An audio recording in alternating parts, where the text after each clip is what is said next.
The Dickheads are presented in color.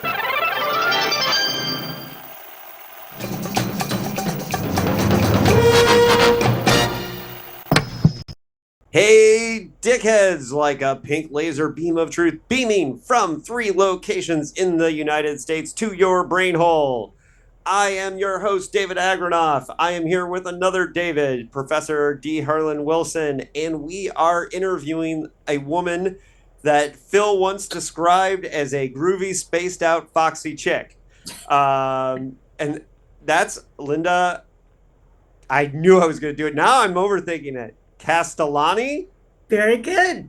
Yeah. I know I've said it wrong about 40 times.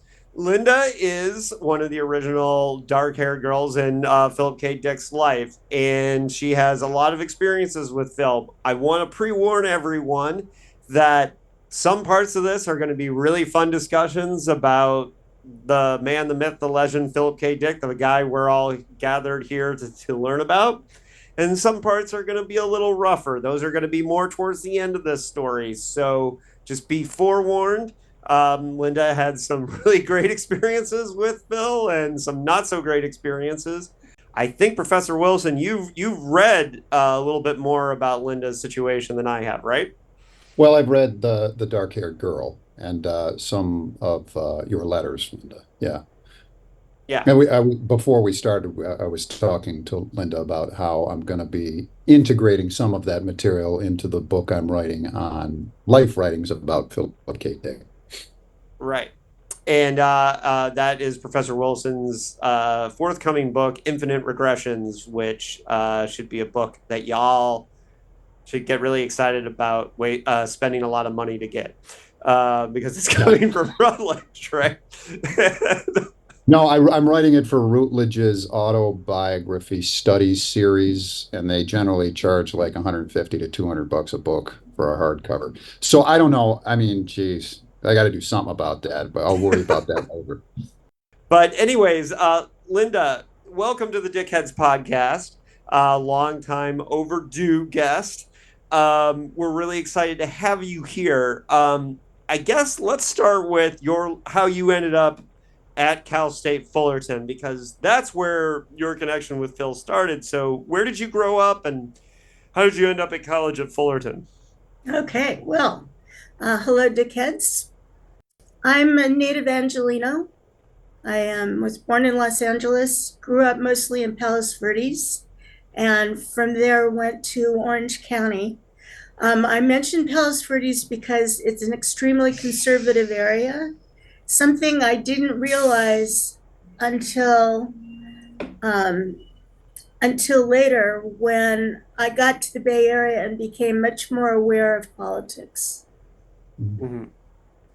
How I got to Fullerton. This is everything having to do with Phil is kind of mystical. I can't explain it. I was allowed to apply to 2 colleges, and don't forget, this is like late 60s. Things were a lot different. Women couldn't even sign a contract without a signature back then. So when I say I was allowed to apply to 2 colleges, I hope you'll understand the sign of the times. I applied to Cal State Fullerton and Cal State Northridge, never having been to either one, and I was accepted to both. One day I decided to go take a look at Fullerton so I could choose between the 2. And I grabbed a neighbor and drove down to Orange County, having no idea where Fullerton was, and somehow found it. And when I got there, I just said, this is it. And I never even went to look at Northridge.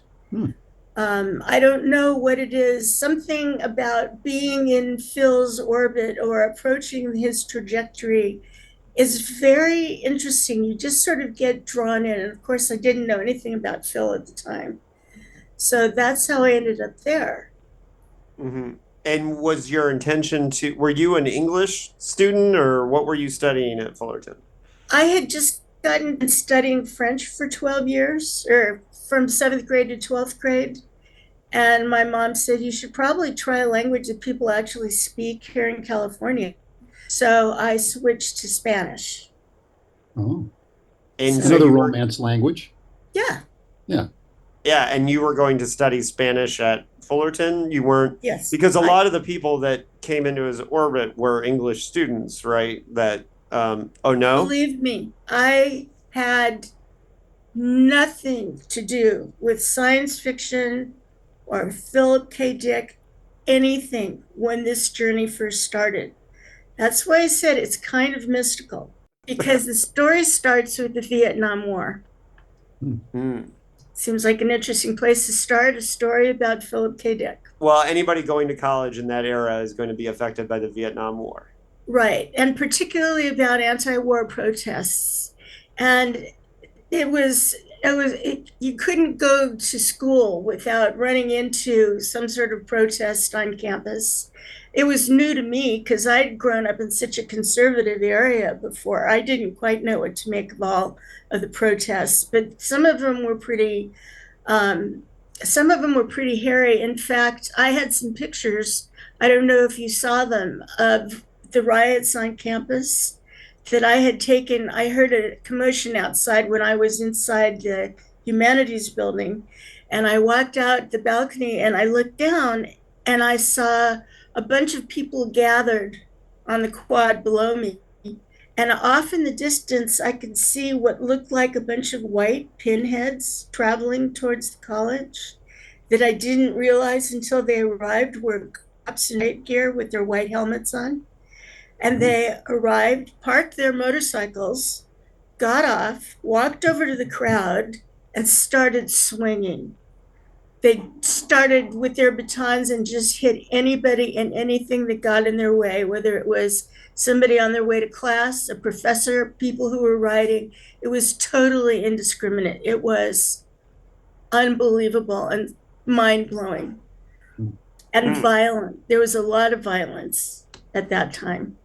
Well, and you can email some of the photos to our Dickheads email address, and Larry can put up some of those photos during the YouTube video too. Yeah, you can give me your email address. Yeah, I'll give that to you when we're done. So wait, Linda, did you say you were photographing this from No, actually, no. What happened was I had this very clear picture in my mind. Oh. And later, about 2008, I started putting together all of the memorabilia, the ephemera from that time.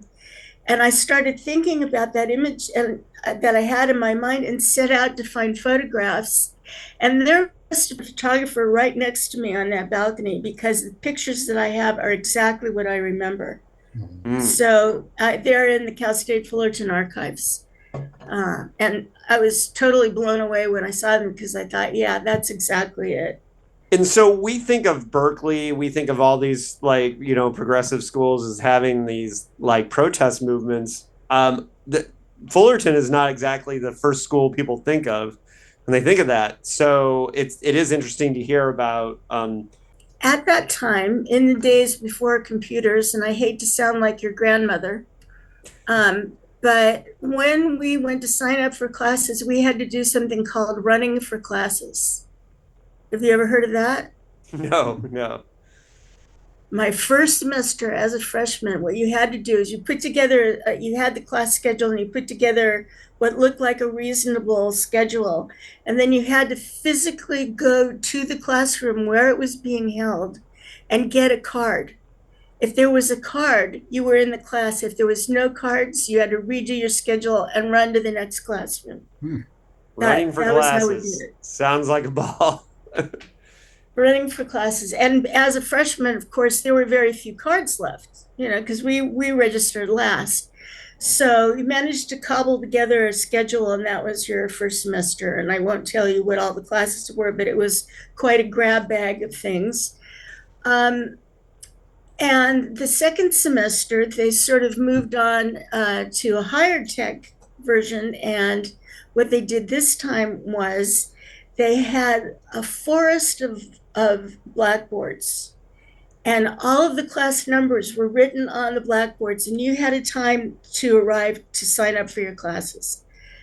And when you arrived at your appointed time, the classes were being erased as you're standing there in line, and it took like 2 hours to get to the front of the line. So you had a lot of time to redo your schedule as the classes that you wanted were closed. Finally arrive at the beginning of the line, you have to redo your schedule, you get your classes done, but don't forget everything is on paper. No computers. Very different system than today. Very, very different. And that was similar to my, I mean, I'm 52. That was very similar to my experience in undergraduate in the 80s. Yeah. Yeah. Oh, Because there really? was no internet going. Yeah. And you had computers then too. I used a crappy word processor, like one of those brother word processors. Yeah. Yes. So all of this is all well and good until later that night when another protest broke out and somebody threw a Molotov cocktail into the building where all of the paper was and burned the building down. Yikes. I actually have heard about that fire. I did read about that on the Fullerton campus. I didn't realize you were there. So yeah. So what that meant was we had to do it all over again. Boy. And I was, you might say, irritated at having to do this.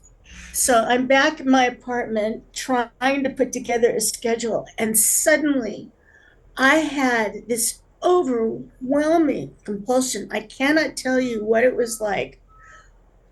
I had to go to the corner market, the TikTok, and get a Mad magazine. I can't explain it, but I had to put everything down, go to the TikTok and get a Mad magazine, and they were out. And I thought, well, you know, what the heck is this about? Okay. And so not wanting to waste the trip, I walked over to one of those wire racks with paperback books in it. And I'm sort of thumbing through them. And out of just, complete randomness, I pick up a book called All the Myriad Ways by Larry Niven.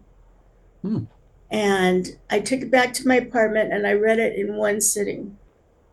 And I went, pretty cool stuff, this science fiction. Wonder if they have a class in science fiction. And I looked it up, and indeed they did.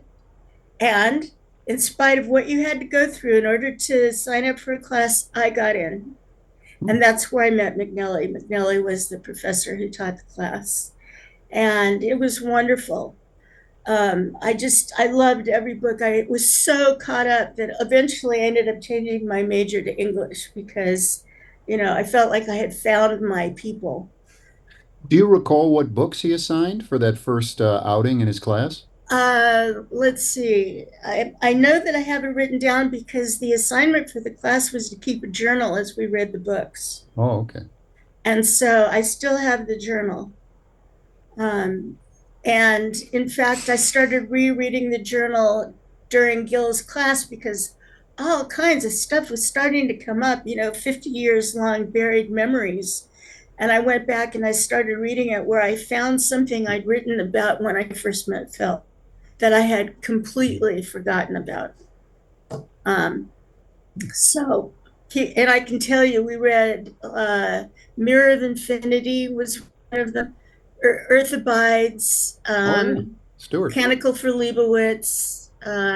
And it's amazing that I can even remember this, which is gives you an idea of what a great impression that all of this made on me. And because McNelly was a well-known editor and critic of science fiction, we got to meet a lot of the people. We had guests quite frequently who came to class. Cool. Okay, so next semester I took a class in Chaucer from McNelly. And one day we're sitting in class and he comes in and says, I know that a lot of you were in my science fiction class, and I have a letter here from Philip K. Dick that I thought you might find interesting. And so he read the letter to the Chaucer class. And this letter sort of grabbed me. No, don't forget, I'm 21, barely 21, I think. I met Phil in April, I turned 21. And so I'm very young and, very naive. And I thought, oh, this man sounds so sad. I will write him a letter. And I just read that letter you wrote 2 days ago. info. So you kind of get the kind of person Yeah. I was. And you said it was prefaced by you saying, boy, this guy seems really interesting and such a sad guy and lonely guy. Yeah. Yeah. Well, and he was in Canada at the time, right? Yes, he was at Cal. Yeah. So, and until Gil's class, I did not know what had happened in his life up until he got to Canada. So all of it's just been fascinating the way all this information has suddenly started coming to me that I should have known 50 years ago. Because had I known, I probably would not, I would not have written this guy a letter and just, but no, here I am. Oh, sad guy. I'll write him a letter and offer to be his friend. A couple of days later in Chaucer class, McNelly says, Phil wants you to pick him up at the airport Thursday night.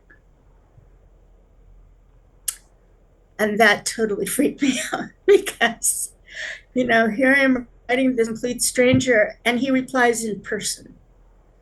Who does that? But I didn't know he was homeless, essentially. He had, Right. Everything he owned was in a box. I didn't know this. I had no idea. I had no idea the backstory before this happened. And but you didn't go alone to the airport, right? Nope. But It turned out other students had also written to him, offering him a place to live. Sue and Joanne, I think, were the names of two of the others. And I was already friends with Tim. And so I said, Tim, will you go with me while I go to the airport and pick this guy up? And we grabbed Joanne and Sue and jumped into my 1967 yellow Camaro named George, which you probably know if you've read The Dark-Haired Girl. And off we went to LAX to pick Phil up. And at that time, what? I can see you have a question. Well, going back a little bit before we get into the airport, in the class, had you read? You hadn't read any Phil, and so you weren't, before this letter, you had no idea who he was, right? Correct. Yeah.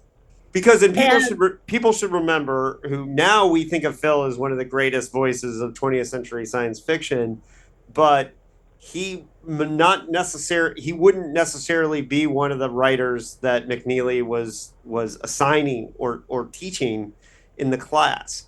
Now we know that McNeely interacted with him at that conference in Canada. So, and we know that McNeely was in Canada. Oh, the one where he had the speech. The yes. one where he spoke. Okay, the reason he went to Canada to begin with. Yeah. And it's McNelly, by the way. McNelly. Okay. Yeah. And McNelly, like, we know that he was in Canada and that he had talked to Phil. He was at that conference. That's where they met. Right. Yeah. And to give you an idea, I mean, Phil's 40. I always thought he was 42, but after being in Gil's class, I guess he was older.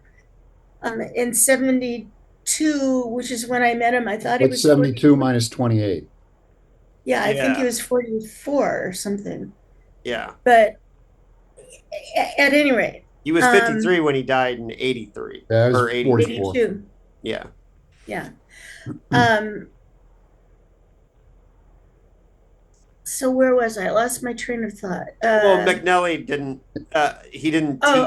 Yeah.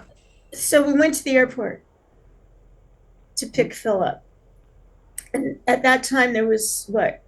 There was. I can see your face that you want to ask a question. No. Go. I will ask if I need to. So. Okay, you can interrupt me. Yeah. But before you do, note where I am, or I'll forget. In those days, of course, you could walk into any airport and walk up to any gate at any time, and just wanted to go meet somebody at the airport, you just walk straight to the gate. Well, Phil had to come through customs, so we met him outside customs, and he had his belongings with him. So my first impression was this portly older man with a lot of gray facial hair, wearing this trench coat, tightly belted, which really accented his heft at the time. And he had with him a box, paper carton tied up with an electrical cord, and he was carrying a Bible. And that was my first experience of Phil Dick.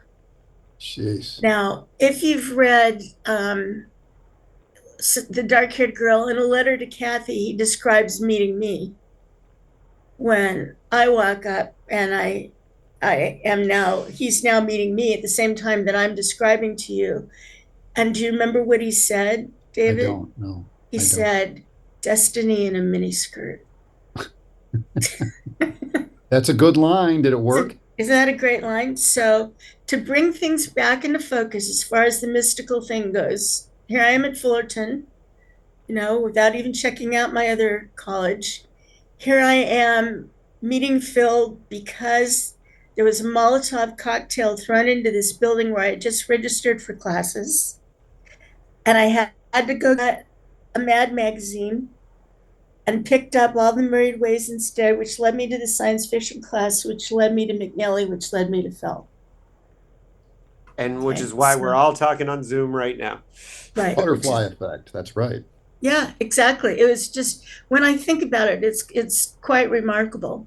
Born from violence too. Yes, exactly. Yeah. And I didn't know. Now on the Destiny in a miniskirt thing, do you remember the skirt that you were wearing? I've tried to picture what skirt it was, but no, I don't remember. In fact, I was going to ask Tim if he remembered what I was wearing. And what was Tim's reaction? Yeah, so Tim knew who he was, right? Tim had read his work, right? I'm not sure. You'll have to ask Tim. I don't know. Well, we're going to have Tim on soon, so. Yeah. No, and I'd never read anything. I mean, I'm walking into this absolutely blind. I don't know nothing. Did you know that he was a writer of some respect, or that he'd won the Hugo? I knew that he was a writer. Yeah. And that's about it. I've never read anything that he had written. So then the next mystical thing that happened was we picked him up at the airport. We had to make a stop at Norman Spinrad's house in the Hollywood Hills, which was kind of interesting. And then we drove back to Fullerton. And I guess we dropped him off at Sue and Joanne's house because that's where he ended up living for a little while. All right, rewind a little bit. Now, with going to Norman Spinrad's house, Spinrad had probably talked to your class before, hadn't he? Or did you know No, he wasn't among those. No, later, like other people came, like Harlan Ellison, but the one person I remember coming to class was Brian Aldis. Oh. And I know there were others, but their names don't. It's 50 years. A lot of stuff is lost in there. What do you recall? I'm editing a book by Spinrad right now. Do you recall what that interaction was like? Was he? Did you spend any time with him? Yeah, we ended up going out. Oh yeah. We dated a little bit. Oh, yeah, I think I saw that. Or read that. But I think that I was much too young and naive for him. I mean, he was a New Yorker, right? Yeah, right. And this California girl was just not on the same level. I keep trying to remember what it was he said to me on that night that let me know that he was full of disdain for me and we should part ways. Jeez. Well, the first question I asked him when we interviewed Spinrad for this podcast was, his response was, "That's a stupid question." So I had the same experience with he warmed up to us, but I had a very similar experience. Well, he's a Frenchman now. He was New York and he was California. Now he's France. Yeah. I know. I started reading his blog, but it got really strange. But we won't go down the Spinrad. Yeah, no, that's cool.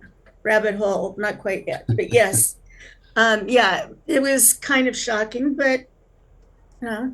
So was your short time dating Spinrad, was that before or after you spent a lot of time with Phil? Was that? The time that I spent with Phil was really short. Right. Only a couple of months. Okay. before everything blew up. And the only reason that any of it even continued with Phil was because he met Tessa and his attention turned to her. And I felt safe because I knew he was no longer focused on me. So you had this experience of going to Spinrad's house that night. Did you get any sense from Tim, like, we're going to Norman Spinrad's house? I mean, he'd already written an episode of Star Trek at this point. Like, you know, like, any idea of how cool? Yeah, no idea. No, it's like This people dude will say, Norman's house. what was it like hanging out with Phil? And I think, okay, think about you hanging out with your friends. Are there any of them you think I should write all of this down? Because 50 years from now, people are going to be asking me about it. It's just not like that. It's just hanging out with normal people that only in retrospect will it seem significant. We dropped Phil off, I think, at Joanne and Sue's house. I really have no memory of what happened that later that day, how Phil ended up wherever it was he ended up. The part of the story I was not part of was that Phil evidently was not happy living there. They made him sleep on the couch and they expected him to pay for everything, I guess was the big sticking point. And Phil came to talk to one of McNelly's classes. And in this class, he happened to mention how unhappy he was with his living situation. And one of the students in the class said, well, I have a spare room. And so Phil went to live with Joel. Joel lived on Quartz Lane. I was living, the address in the letter that I sent to Phil was Ruby Drive. Now, this is a huge student area. You know, most of the apartments are occupied by students. And Ruby Lane was where we had this huge apartment complex, and a lot of the students lived there. And I moved from apartment to apartment there. And my roommate and I ended up moving to Quartz Lane. Okay. And so Phil went to live with Joel on Quartz Lane. And then Tim moved to Quartz Lane and ended up living across the hall. And when Phil moved out to move in with Tessa across the hall, Tim moved in with Joel. And Mary Wilson. That's what I was going to ask. Mary Wilson was over there too, right? She lived in the apartment across the hall that Phil and Tessa ended up moving into. Okay. So here we all are on Quartz Lane somehow. And which we will be doing in the bus tour during Dick Fest in 2026. Well, the way I described it in David Gill's class was like we were all a bunch of peanuts in a shoebox rattling around. It all ended up in the same corner. You know, somehow. So yeah, it's like Quartz Lane is not where the saga started, but where a lot of it took place. Yeah. And a lot of things. So a lot of Phil's friends, whether it's Bill Cyril or, you know, whoever, they'll tell stories about these long nights of having these philosophical and deep conversations. Were those things that you guys were having at Quartz? Like, I was not. There were some that I was part of that were very interesting, but you know, I had no intellect, guys. You know, if there was something like that going on, I was probably bored. That's something you developed later, right? Exactly. I don't know about that either, because that letter you wrote, it was fairly eloquent. It was certainly better than I would have done when I was 21. You know, really? it showed insight and you know, self-awareness above all too, and you were able to articulate that. It was something I did not have self-awareness at that age, you know. Well, yeah, so part of my story has to do with abuse, and my self-awareness was always cut off at the knees, you know, by my parents, because I would observe something and they would go, no, you're wrong, because they didn't want to address the thing that I had just observed. So there was a lot of gaslighting going on. So I never thought I was self-aware or observant or articulate or anything. I felt that my contribution to anything was useless. No. So no, I didn't have that sense. And when I read that passage in the journal I was keeping, about this one night that I went out with Phil when he discovered that I had a date with Norman Spinrad, the passage that I wrote that I had never reread in the previous 50 years was so insightful about Phil and what he was up to. And I'd only known him like 2 weeks at that point, and I had his number. You know? Well, we'll get to that. I'm wondering about your situation, Linda. Did you have goals at that time for Fullerton? Did you have a career you were looking to do at that time, or like, because that's part of the whole situation, I think, for people that age is, did you know what you wanted to do with your life? Or because I think that's a difference in your situation with Phil's is, you're a younger person. You hadn't figured out what you were going to do, right? That's a really good question, actually. I stayed an English major for a little while longer. Mm-hmm. And about my third year, I went, what am I going to do with a degree in English? Which a lot of people have asked themselves in the years since then. Yeah. And I thought, and I had met this man who worked in advertising, and I thought he was fascinating. So I changed my major to mass communications with an emphasis in advertising, and that's what I got my degree in. Mm-hmm. And moving from English to mass communications was a shock culturally. It was like, not my people. Right.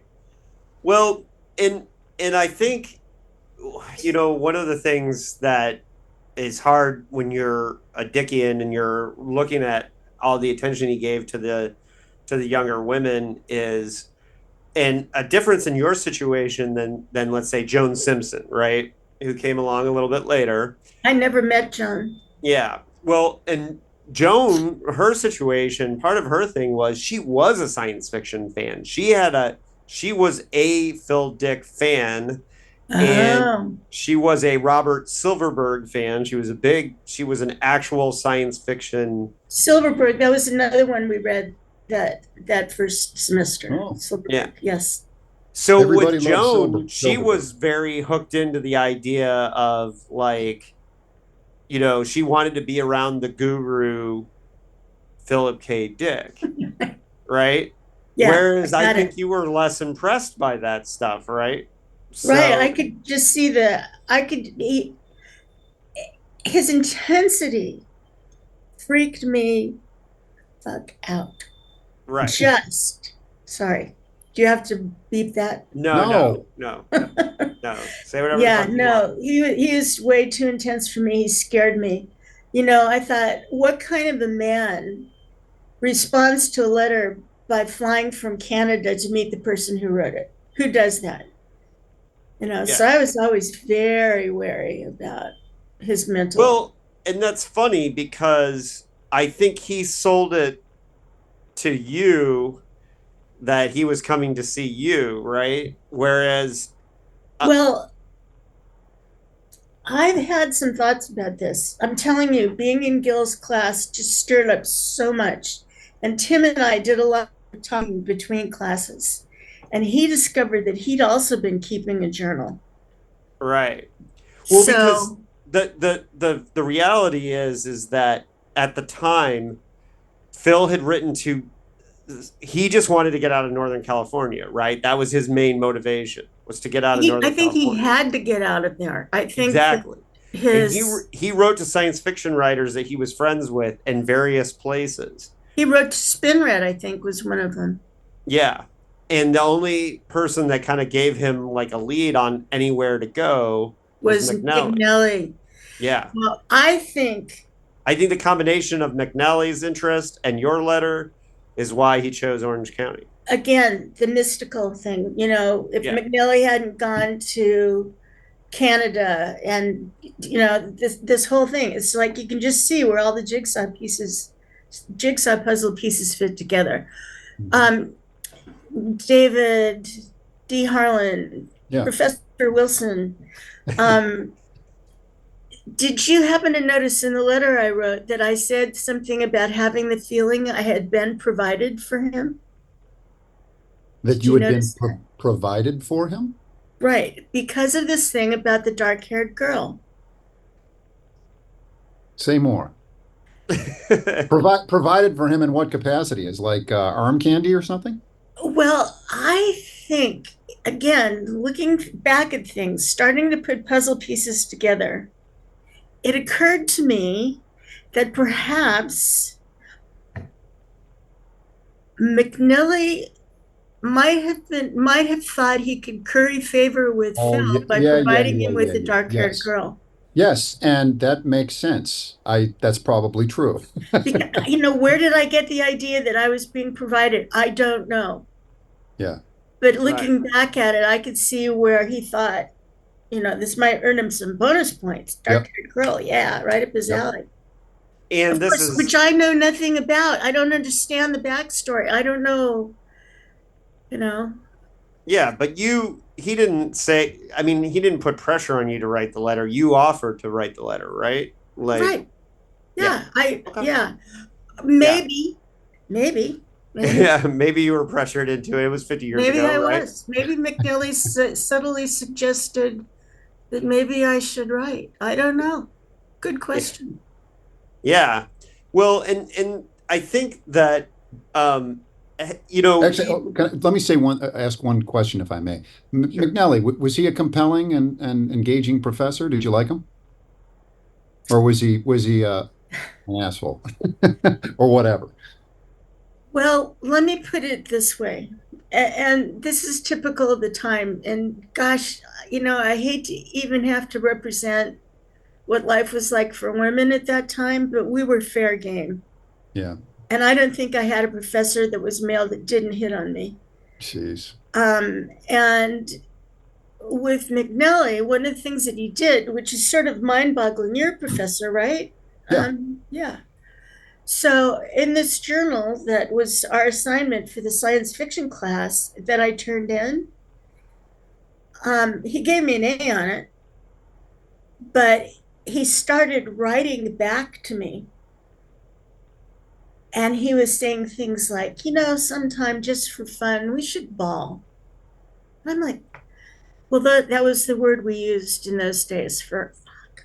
Right. Right, we should ball. He wrote that down? Yeah, in my journal. It goes on for pages and pages.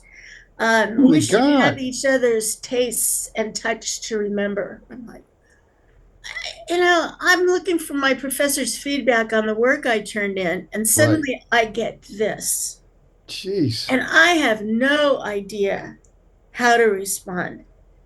There was another one when I was in communications. Well, you probably just what are you going to do? You probably just ignored it or? I remembered that I had to communicate with him again after that. And I just sort of wrote this thing about not knowing quite how to respond, because another thing in addition to being hit on is you have to be very careful how you respond to not elicit a negative reaction that could be verbal or physical or in some other way subversive. For example, one of my professors, when I became a communications major, hit me up at a party that, we had a department party, said, we want to get screwed. I'm like, great, good for you, Right. Hope you find somebody. And, I had to go through a thing that night of not wanting to, I had a class with this guy. What do I do? How do I avoid retaliation? And he gave me a D in his class, and I've never gotten a D before in my life. That's terrible. But it was like that. Sorry. No. I think that's younger people need that understanding of what it was The- like. yes, And there's the context. well, One of the things. we constantly talk about, Grabby Grab Asimov, right? Who, Oh, like, really? Isaac Asimov was known as being, and he didn't do that later in his life but the thing is that what a lot of people, young people, when they're talking about Asimov, they can't separate the fact that there was a social environment that, you know, allowed that stuff to happen, and nobody was confronting anyone about it, and No. and it's not to forgive what happened, but to just say that, because I've had people say, well, why did Asimov get away with this for so long? How come nobody said anything to him? And it's Because you're like, looking at it from a 21st century perspective when women could speak up and people would believe them. yeah, When I was trying to tell people about what was happening with Phil, the response would be, "Oh, that can't be true. He's famous." yeah. Jeez. Well, we might be there again in a couple of years, won't we? I think, well, yeah, let's hope. Yeah, Let's hope jeez. it doesn't happen. But you're right, exactly. Heading in that direction where, you can grab women by the genitals with impunity and they'll let you. Yeah. That sort of.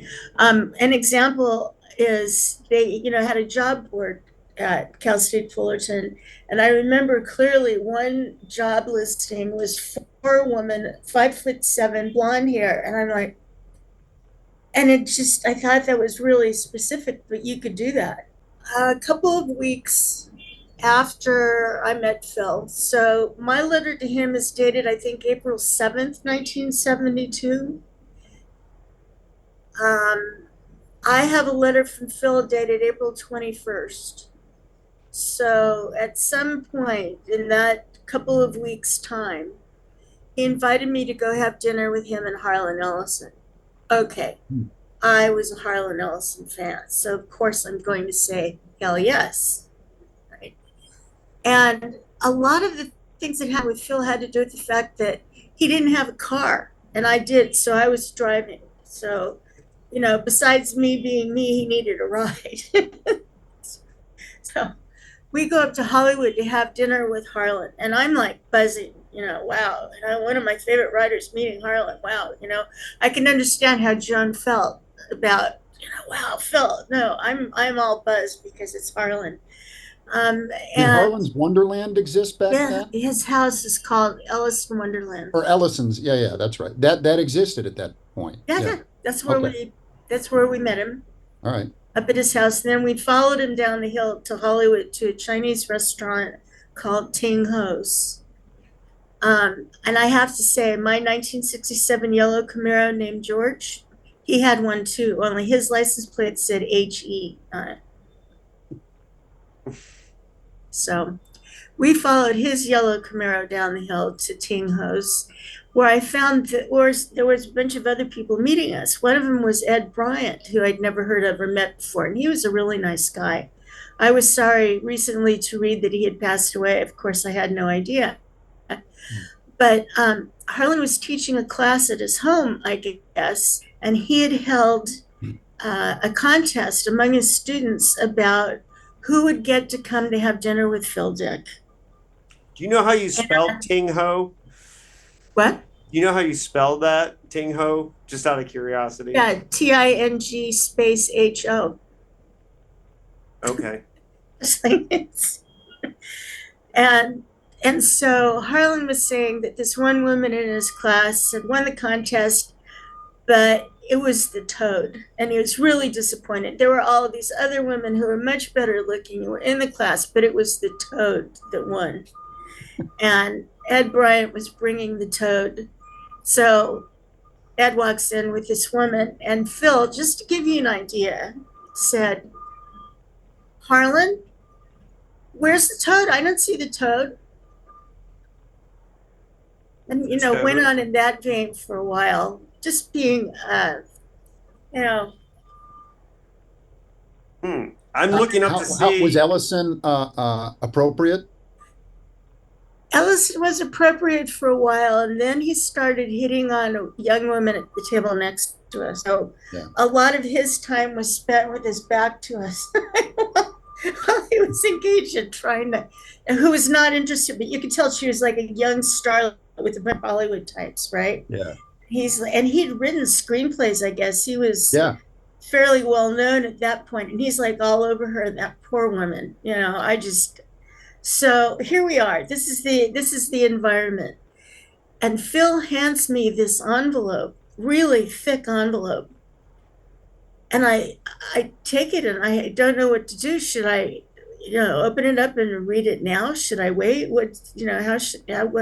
So I opened it up and read this letter, 4 pages, single space, from top to bottom. And it starts out with a quote from the Don McLean song, Vincent, Starry, Starry Night. You familiar with that song? No. I had to play that song in Gil's class because I figured that people wouldn't be. So I will also email you a link to that if you want to insert it here. Well, I was trying to find out if Ting Ho still existed, and I did find a menu from 1973 that's on sale on eBay. So No kidding. So you can still get the Ting Ho menu, but it is no longer a restaurant. But apparently, it was pretty high class Chinese food at the time, I guess. It was just the Hollywood people went there. It was very popular because there's a whole bunch of Ting Ho menus on sale on eBay. I should look through my drawer and see if I have any to-go menus from any other place that people might be interested in. Why did I throw those out? Okay, so here's this letter. I have this letter, and I start reading it. The letter, I think, is in the dark-haired girl. Let me just read you the beginning of this letter. Mm-hmm. April 21st, 1972. Dear Linda, sitting here, I heard a song on the radio, and words made me think of you exactly. This world was never meant for one as beautiful as you. Now I think I know what you tried to say to me, how you suffered for your sanity. Linda, don't go crazy trying to keep up with your beauty. It's like a curse, isn't it, being so lovely? You're fighting to win a race with life, not trying to keep up with it like the rest of us do, the less appealing, the less attractive, the ordinary. But my God, sweetheart, you're going to sprint ahead of it and come out rushing and spent on the other side. You're going to win. You're already ahead of it. Most of us fight with death, trying to pin it 2 falls out of 3. But I think you're doing that with life. And I won't go on. There's a lot more. And it ends on page 4 at the very bottom, handwritten, P.S. I'm very deeply in love with you. Will you marry me? I remember that letter. Yeah. He loved his PSs and the letters for sure. Yeah, you're right. There's a lot of them. But I mean, how well they barely knew each other at that point, right? This one has 2 PPSs. Oh, which letter is that? It's not mine? No, it's a Dear Claudia. I have a couple Dear Claudias. So that letter's intense. I'm sure, besides the fact that we don't know how serious he was, because he asked everyone to marry him. Right. Well, of course, I don't know this. Right. Yeah. And later he said, oh, the only reason I said that was because you said nobody never asked you before. Okay. Right. Whatever. But you can see how I got drawn in. Letters like that, that's just half of the first paragraph. Yeah. Yeah. And it's a pretty romantic letter. It's for a young woman to get that but letter. It's dark too. Yeah. It's like dark romanticism, Yeah. Yeah. Yeah. And if you didn't know that you hadn't really read his fiction, so you're just going by like this powerful letter. Yeah, I see how you got drawn in. Okay. Yeah. And so go ahead. In the journal entry that I wrote between that time and because that journal entry is April 28th. So, and that was the night that I told him I had a date with Norman Spinrad, and he went into a jealous rage. and I thought he was going to hit me. And he said he was going to hit me. And I was driving, and he was in the passenger seat next to me, just totally freaking out. And at that point, I'd known him, 3 weeks? Not even that, because my letter to him was April 7th. So this is like 3 weeks later. I've only just met him. And I don't, you probably don't want me to read that letter. It's like, it starts out, I am still shaking. Well, Was that the one that was published in the newsletter? No, and this is the one that I discovered in my journal that I didn't even remember. Oh, It okay. was a journal entry. well, we can come back to that in a little bit. But what I think is interesting is because when you say like now I look back and you had them all figured out and we look back on Yeah, I said, I don't know yeah, where- because I think for me, as somebody who researches the guy, I know where the anger is coming from at that point. He's a Hugo nominated writer from a generation before Norman Spinrad. Norman is one of the few people that kind of looks up to him. Writes at the time, not very many authors were writing. Oh, so you're saying you know what triggered him? I feel like I do. I think I can look at it and say, okay, so Norman Spinrad's one of the few writers who really looks up to Phil. Phil felt like a failure in the community because he was so poor that he had to like basically beg for help to move to Orange County, right? He lost his home. He lost 2 marriages in a row. He attempted suicide in Canada. He's down in Orange County. And he won a Hugo, and one of the few writers that really like had actually written eloquently about what a great writer he was Spinrad. Spinrad was one generation younger, looked up to him in his eyes, but he was also lapping Phil a little bit by getting jobs writing for Star Trek and doing these types of things. So I'm sure he saw the fact that you went out on this date with Norman is like, I'm sure he saw that as an insult. I'm sure he saw that as like, this kid that he thought looked up to him because he's looking at Spinrad as this kid. And we know he called Spinrad, by the way, he called him Spinny. And I know that because he did it in letters all the time. Spinny. And if he called him Spinny, he probably looked at him as like a young kid whippersnapper. So I'm sure that when you mention, I went on a date with him. I was going on a date. You hadn't actually gone. Yeah. But David also, I mean, and Linda, correct me if I'm wrong, let's not discount the specter of patriarchy and good old-fashioned male entitlement and Phil's undying desire to control everything in his life, right? Absolutely. I mean, that's there's all kinds of ways in which we're prompted to do things, but it's definitely a misogynistic reaction, and we're not going to sugarcoat it or say anything, like it's unfortunate. But we also, this is not to make excuses for Phil, but what I think was going, I think it's so insightful. I had no idea. Yeah. Well, and so here's the thing is that Phil was feeling pretty goddamn low about himself when he came to Orange County. And I think even though he was having a pretty good time there, I think until like he hadn't published a new novel in years. The last We Can Build You, I think, came out in 1972, but he wrote it 10 years earlier. He hadn't written anything new in a long time. So he had a lot of really bad He had mojo. He had tried to kill himself, hadn't he, in Canada? Yeah, in Canada. Yeah. So that was just weeks before. Yeah.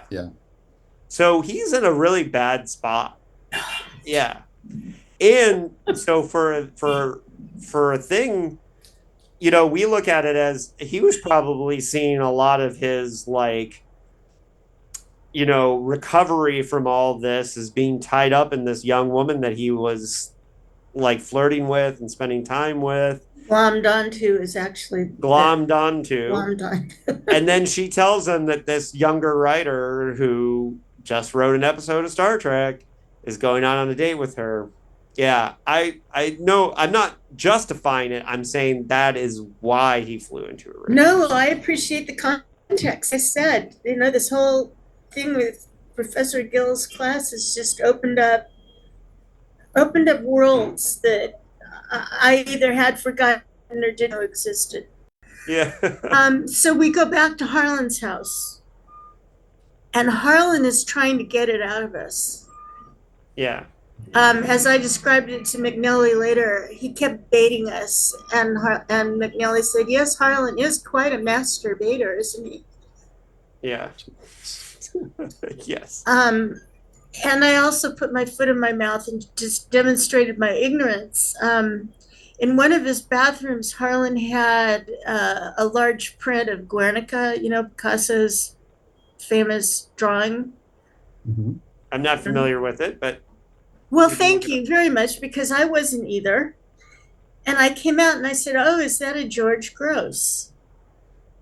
And of course, Harlan just, is so disdainful of my ignorance. And Phil goes, "You know George Gross?" And I go, "Yeah." And he gave me 2 framed George Gross prints. And you probably know who George Gross is either. But look up a book called Ecce Homo, ECCE Homo, Ecce Homo. Look that up. Nietzsche's book? Huh? Nietzsche wrote a book called, is it Ecce Homo? ECCEHO? Yeah. Who wrote a book called that? Nietzsche. That was his last book. He wrote Interesting. No, didn't know that. Yeah, this is a collection of George Gross's prints. I'm sure Gross is riffing on Nietzsche there. Yeah. I'm sure he is, yes. Yeah. And I would show you the pictures, but Zoom doesn't like images. It doesn't like to show them very well. But so anyway, where were we? Oh, so that night, I don't know how to be, I don't even remember the ride home after that. I was just, just fight or flight. I wanted to flee. Right. But I also wanted to hang out with Harlan Ellison. So. Well, but how did it play out then? Like when Phil was mad and stuff, how did that end? About after hearing about Norman. Oh God. It just I don't even know how to begin. It was frightening. It was just I can't even tell you. I just wrote pages and pages and pages of how terrifying it was. Yeah. But in it, I noticed that I said things that I don't remember being aware of, like all you ever talk about is yourself, and yourself is all you are interested in. Your disabilities, your depression, your relationships, stuff like that. And I don't even remember having these thoughts or feelings or even awareness. And I said, "And you keep trying to draw me in with excessive flattery and all of these other things, which I don't remember even being aware of at the time." And I said, "It's not up to me to pull you out of your depression. Do not lay that on me. It has nothing to do with me. I can't help you." Right. Well, and so, eventually you're able to kind of spend time around him again because Tessa becomes the well, no, we haven't got to the difficult part yet. Okay. Tessa came along after that. So let's get to that difficult night. Okay. In spite of the fact that I was terrified of him because of that outburst, I guess things kind of got smoothed over because I went out with him again. We went to see the movie Fiddler on the Roof, which was in theaters at the time. And I came away from that, being Jewish, I came away from that really quite, I don't know, deep in thought and shaken up. It was a story I wasn't familiar with. And so I wasn't my normal engaging, chatty self on the way home. And again, I'm driving, right? And we didn't talk a lot. And as we drew closer to our to Quartz Lane, I remembered I needed to put gas in my car. So I started to pull into this gas station, and I realized belatedly that the guy who's working that night is a friend of mine with whom I have plans later in the week. And remembering what had just happened, when I mentioned I had a date with Harlan Ellison, I'm freaking out. I can't now pull out of the gas station, back up and go, I don't need gas after all. So I pull into the gas station, and these were in the days of full service gas stations, right? You sat in your bell rang when you drove in, the guy would come out, ask what you wanted, you'd roll your window down, you'd start putting gas in your car, wash your windshield and check your oil. And I thought, he's going to come to the window and he's going to assume that Phil is my father. And he might speak to me and mention these plans that we had later in the week. And in order to head that off, I got out of the car to talk to him. This is days of full service. Nobody gets out of their car, right? So I get out of the car to talk to him. And Phil suddenly goes completely quiet. And you can just feel the ice forming. And he opens the door to the car, and very slowly and very deliberately gets out, closes the door, and walks very slowly over to the TikTok, which is next door where the Mad Magazine wasn't, and comes back in the same sort of cadence with a quart of milk, gets back in the car, closes the door, and sits there. And I'm thinking, I don't know what's going to happen now. So I get the gas and I leave the gas station, and I'm driving down the street, and suddenly Phil grabs the steering wheel and steers us into the path of oncoming traffic. And I'm fighting with him to regain control of the car. And we're just swerving all over the place because we're fighting over the steering wheel. And finally I get control of the car and pull it over to the side of the road, and I stop it and I go, get out. And he turns to me. He's got one of his arms is in a sling, which is another. His arm is in a sling, and he turned to me and he grabbed me by the windpipe with the hand of the arm that was in a sling and started punching me in the face with his other hand.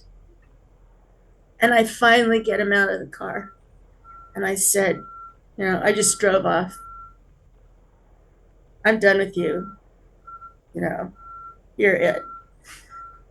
And at that point, I made an effort to not be around him. I wasn't safe being around him. But the problem was, by this time, a whole gang of people had coalesced around Phil, my friends. And so now I'm being left out of all the fun because they're going places and doing things together, and I won't go.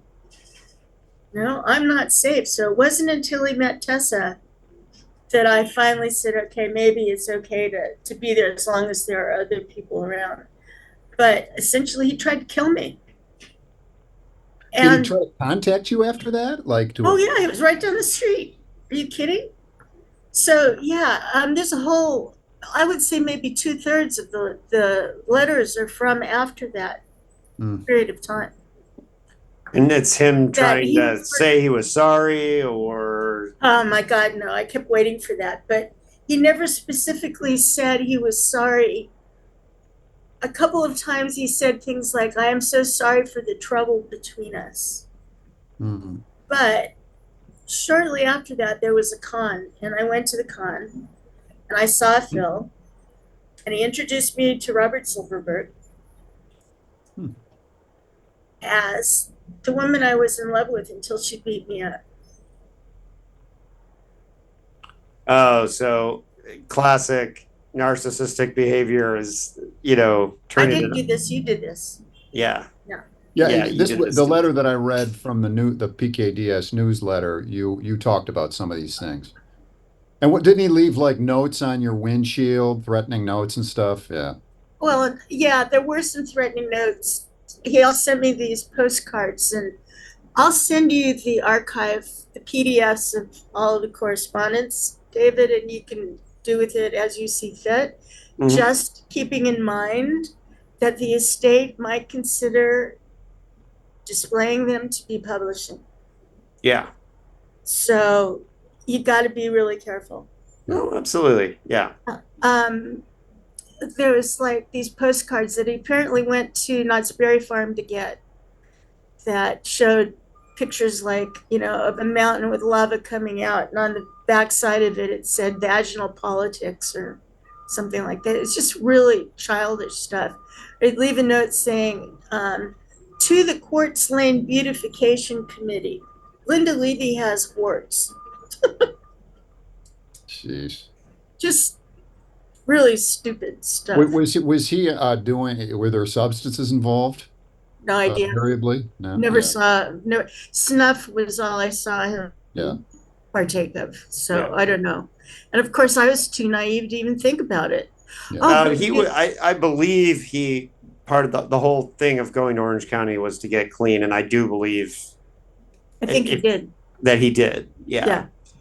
Yeah, but And, coming from someone who has a little bit of experience with this stuff, when you get clean, it takes a long time, and there are months and months of depression and back and forth, and obviously none of it's justified. It's reprehensible, but clearly he was having some problems there.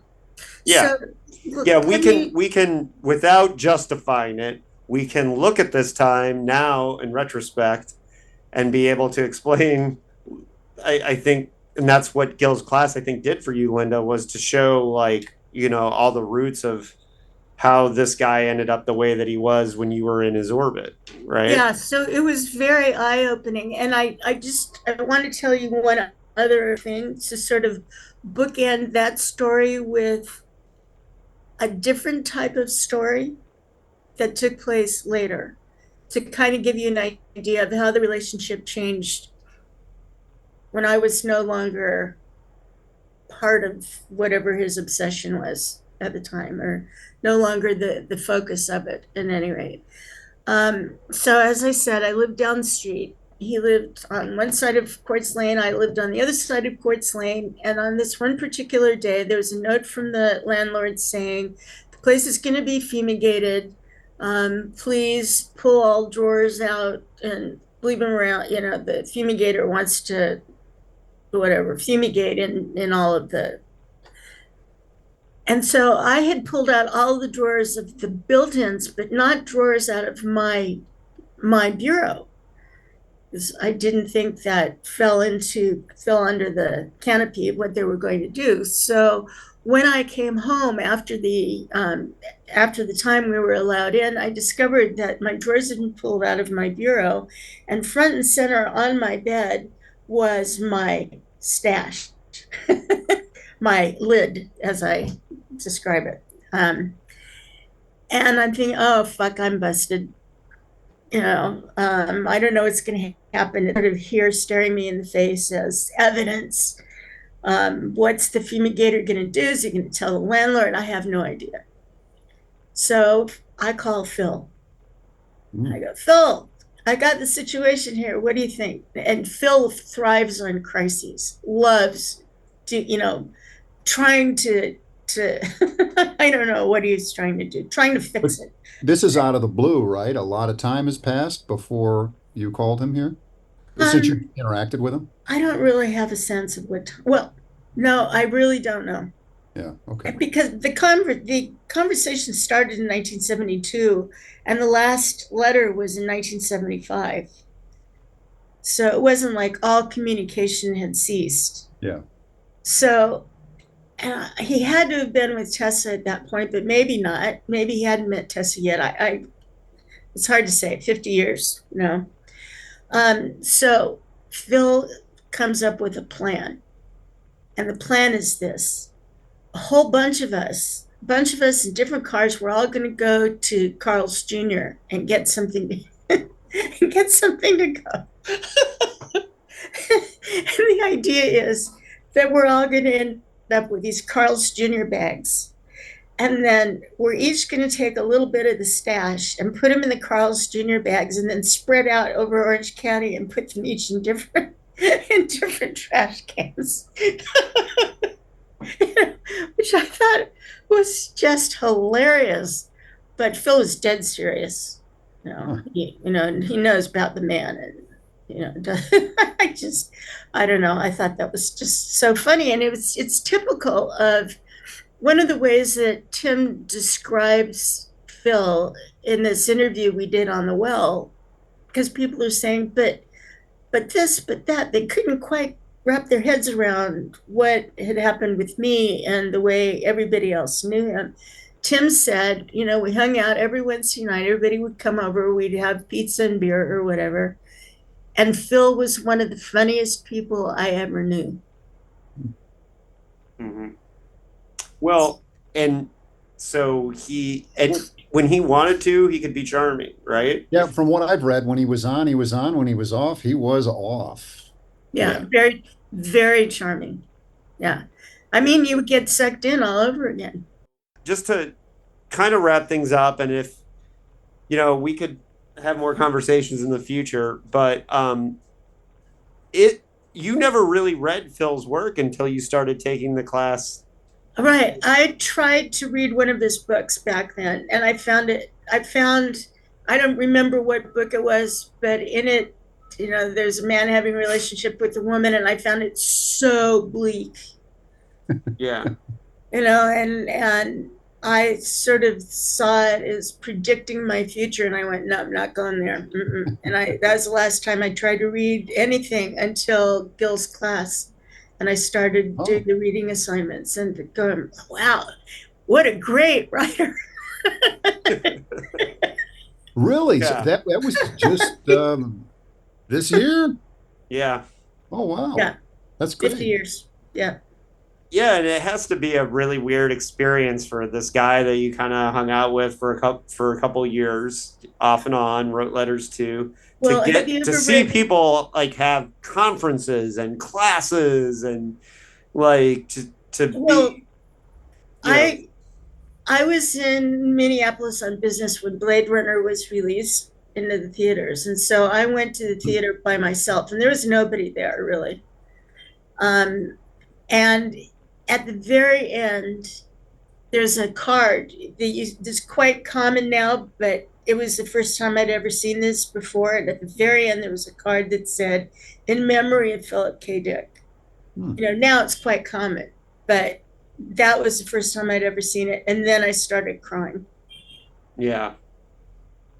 Yeah, I'm sure. And I mean, you were already out of his life when he got sick, and and so you were already outside of Orange County, right? Did you? No, I was still there. Yeah. Yeah. And look, we don't need to I think when eventually we're going to invite Mare to come on as well, and Tim, and her experience is diametrically opposite from mine. Yeah. And that's how she represents it in her memoir too. Yeah. Yeah. Yeah. In her experience with being involved with the death is something that, she was there for. She was there. How did you find out that Phil died? Was that Tim called me? Tim called me and told me he was in the hospital. Yeah.